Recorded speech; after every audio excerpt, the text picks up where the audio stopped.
Hello everyone, আজকে আমি অনেকদিন পর মামাবাড়ি যাচ্ছি। আজকে সকালবেলা আমরা বেরিয়ে পড়েছিলাম মামাবাড়ি যাওয়ার উদ্দেশ্যে। ট্রেনে উঠে দেখি ট্রেনটা এতটাই ফাঁকা, সকালবেলার ট্রেন খুবই ফাঁকা।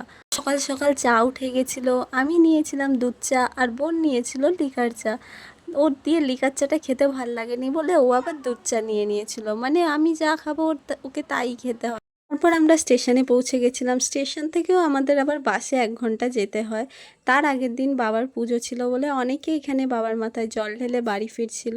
তারপর আমরা বাসে চেপে পড়েছিলাম। বাসে যাবার পর এই সবুজ ধানের ক্ষেতটা এত সুন্দর লাগছিল। তোমাদের কার কার আমার মতো ধানের ক্ষেত খুবই ভালো লাগে। আমার মা বাড়ি গ্রাম সাইডে, এখানে ছোট্ট ছোট্ট সুন্দর সুন্দর মাটির বাড়ি দেখতে পাওয়া যায়। আর এই যে মাটির বাড়ি।